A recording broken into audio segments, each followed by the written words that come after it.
আপনারা জানেন যে আমাদের যে 16ই ফেব্রুয়ারি বিধানসভা নির্বাচন তার সরব প্রচার আগামী পরশুদিন শেষ হবে।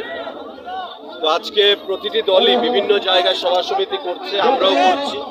ভারতীয় জনতা পার্টি উপজাতি আমাদের জনজাতি ভাই বোনদেরকে নিয়ে আমাদের আজকের এই র্যালি আমরা করছি। চিরানিয়া ব্লক চমুনিতে আমরা যাব, সেখানে আমাদের সভা হবে এবং মাননীয় শুভেন্দু অধিকারী পশ্চিমবাংলার সম্মানিত বিরোধী দলনেতা উপস্থিত থাকবেন।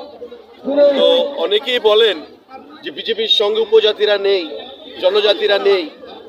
শুধু বাঙালিদের পার্টি বিজেপি এমন নয়, বিজেপি দলের সঙ্গে জনজাতিরা যুক্ত রয়েছেন।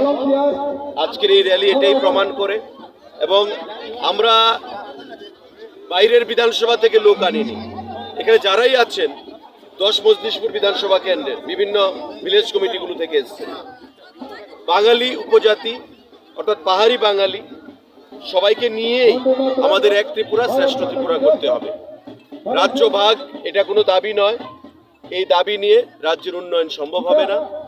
জাতি জনজাতি আমরা প্রত্যেকেই এই রাজ্যে থাকব, ভ্রাতৃত্ববোধের মাধ্যমে, সৌভ্রাতৃত্বের মাধ্যমে, উন্নয়নের নিরিখে এবং এই রাজ্যকে এক ত্রিপুরা শ্রেষ্ঠ ত্রিপুরা করব।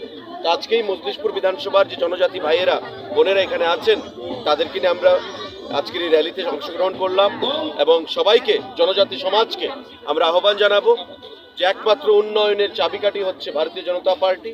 আগামী 16ই ফেব্রুয়ারি ভারতীয় জনতা পার্টির পদ্মবুমার চিহ্নে যেন ভোট প্রদান করে প্রার্থীদের দিকে দিকে জয়যুক্ত করে। সবাইকে নমস্কার, যতন খুলুমখা।